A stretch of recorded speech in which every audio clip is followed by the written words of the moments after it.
Hello everyone and welcome to another gaming news video. My name is Brian if you happen to be new to the channel, but if you're part of the 74,835 of y'all who've hit that subscribe button and taken a chance here on the channel, welcome in and welcome back. We talk a lot about games and a little bit about life here from time to time, so hopefully you guys continue to enjoy the content. Today's video is off of the latest news that Jim Ryan will be stepping down of March 2024 from leading PlayStation. He's been with PlayStation for the last 30 years and has seen every PlayStation launch with the company. Phil Spencer kicks us off in a classy style. Jim Ryan has been a great contributor to our community and a fierce leader for PlayStation. I wish him the best in what he does next. Thank you for all that you've done for the community over the last 30 years, Jim. But obviously, this just starts to beg the question. Sony's had a very weird week, and this news, in a way, is kind of the biggest story out there. It's going to lead people to speculate what's happened. Now, Jim, in this case, is 53. I had to go verify that because it's like if he was starting to get into the 60s, he's got enough money to retire.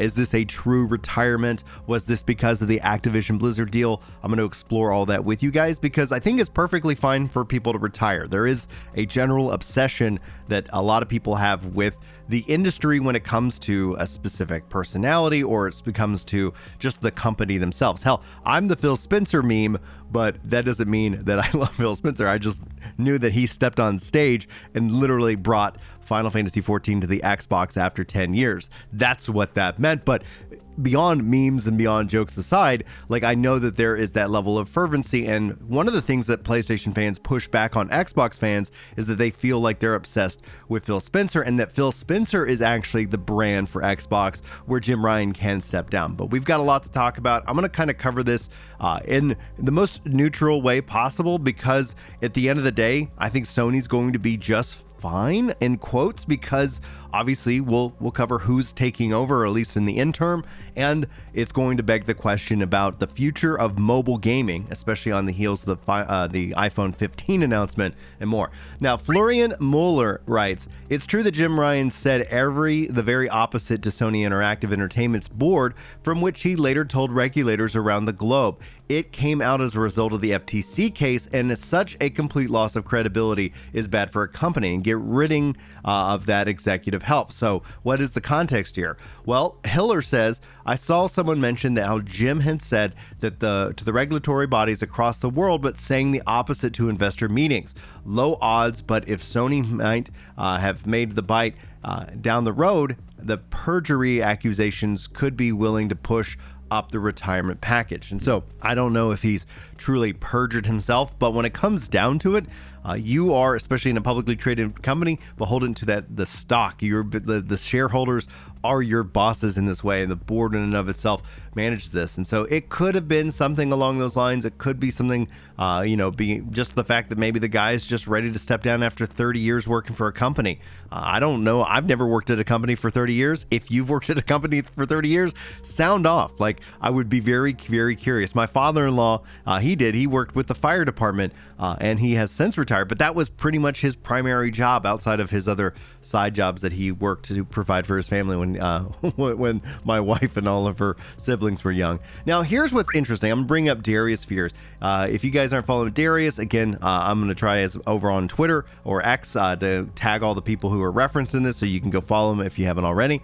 Sony's replacing Jim Ryan with Hiroki Toki, an interim position. He believes mobile gaming is more superior than console gaming. Big shifts come into PlayStation, and I think this is something to say. Big shifts are coming to gaming overall. There is it's not a PlayStation thing. In fact, with the acquisition Blizzard buyout, Microsoft gets king. When we look at this as gamers, and I know there's been this pushback of the frustration of what mobile gaming is, because it does constitute a big portion, it is getting more and more powerful, and enough so that it is going to be competing, especially with the power of the cloud. And so what we've already started to see with Microsoft's look to try to have dominance by 2030, I think we're going to see that continual push in that same direction. If Sony, I don't think, is going to abandon like hard, PlayStation, HD games, like, to use a term from the Square Enix world.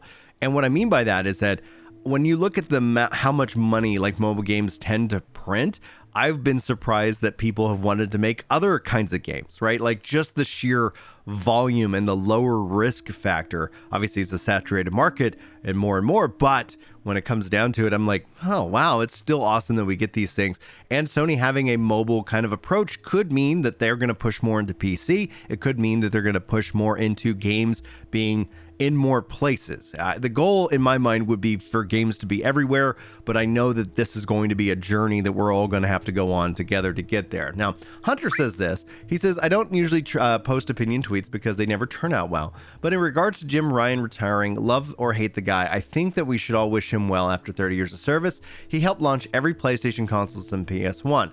The PS we know today would not even exist without Jim's leadership in Europe, making it the dominant console. PlayStation's popularity in Japan plummeted after the PS2, and Xbox was beating PlayStation in North America during the 360 era. For a decade, PlayStation was the only dominant in Europe, and Jim was their leader. Also, the PS5 is a runaway global success, outselling even the PS4 under Jim's watch. So love him or hate him, he's been a key figure in PlayStation's success since the PS1, and then that should be acknowledged, even if you don't like his moves as CEO. And I'm definitely one of those people in the camps, like, for the things that PlayStation does, like he obviously does that for the PlayStation base, but as somebody who's console agnostic, I'm always like, come on, Jim.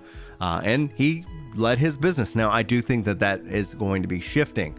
Boom from the Xbox side follows this up, says, it appears that the Activision Blizzard merger may have been a part in this shocking news. Maybe it was the gas service future that SIE didn't want.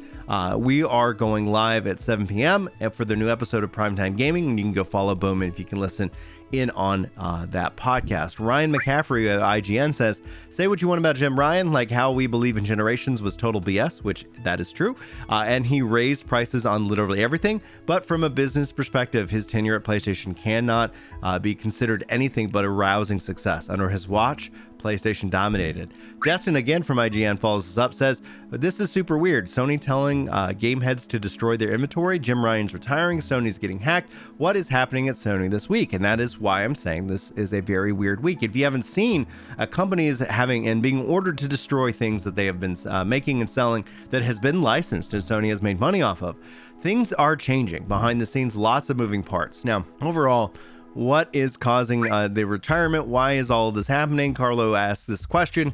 53.7% of people think that it's because the Activision Blizzard deal. 35 coming at second place is just he's just retiring.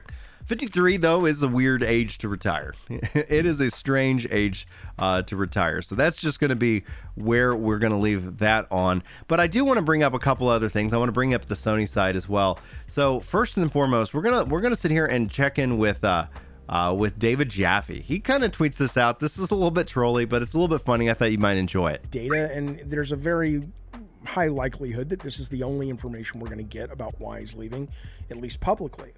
It's very possible some form of this is accurate. I don't know if he's married. Let's say he's married and his wife's like, look, Governor, you better get over here and give me a proper shagging more often than I do, or I'm going to f*** the pool boy. I don't know if that's what she said, but it could be like, look, man, he just, like who can handle this kind of nonsense? Data, and there's a very... Thanks, David, for the laugh. Thanks for that in and of itself is just too priceless to pass up. It's so good. Yeah, who knows? Like, that's the thing about internet and internet commentary. Most of us, we're all speculating. And honestly, again, not worried at all. It's weird. I know it rubs people the wrong way. People want me to have a stronger opinion. The video games are this or that. Like, I actually see bigger problems. We're seeing a lot of problems with the games as a service right now. I think 2023, though, for single player, especially RPGs, has been incredibly dominant. It's been an incredible year for this year. But all that being said, it's interesting. We're seeing big shifts. Triple A's, the kind of categories of games. Like, there is something. There's going to be a wall that they run into, and I feel like the industry has been really innovating off the back of indies where AAAs have become more and more, and that is a self-fulfilling prophecy where people just find more frustration and dissatisfaction in their delivery. But jumping into the PlayStation side, Salt King says Phil Spencer announces his retirement instead of Jim Ryan. Xbox around the world would have a wellness check. Meanwhile, on the PlayStation side, just another Wednesday. We don't Give AF, why is that? Stay salty. And J-Dub saying, salute to Jim Ryan. He's retiring the undefeated world champion, having run all competition out of a high-end gaming console. With the Xbox getting out of gaming in 2027, it's no better time than now to pass the torch. Enjoy your next chapter, man. And yes, want to wish Jim Ryan all the best and a happy retirement, a happy life. And that's the thing that I want to always encourage when any news of any industry head decides to do something, right? Like, go be happy. You get one shot at this life. Don't waste it, you know. And that'd be a great message for you if you're struggling with things in this world. Like, don't waste your time. Find something. It's perfectly fine to have downtime. It's perfectly fine to relax. We could just kind of say class dismissed. That's not what we're talking about. But you have dreams and hopes. And sometimes it means that there's hard work to be done to achieve that. I've shared some of my journey about paying off $100,000 of debt. Pay off your debts. You're going to find so much freedom. You're going to find all this anxiety. Not that you can't have a chemical balance, by the way. Like, don't mess around with that. Like, figure it out, right? Fight for your health. Fight for your life. Fight for your dreams. Because at the end of the day, when you look back, my dad always told me, and this is just something I live by, but leave it on the field. Give it your best shot. You know, speak the truth. Be a person of integrity. Don't sit here and worry about all these other issues, right? Just leave it on the field. So that way, when our times all eventually do come, you know, we're not looking back at it and going, man, I wish I would have tried something. I wish I would have taken that risk. I wish I would have done this. And that's something that I thankfully get to say. And a part of that it's empowered by the fact that I don't owe anybody any money. At some point, hopefully I'll be able to, you know, retire myself. And I think that will be a really good thing. So keep your eyes on the prize and keep moving forward. Guys, as always, feel free to sound off with your comments below. Always love hearing them. Thank you so much for being here. Hopefully you enjoyed the video. Hopefully I'll see you in the next one. But until then, take care.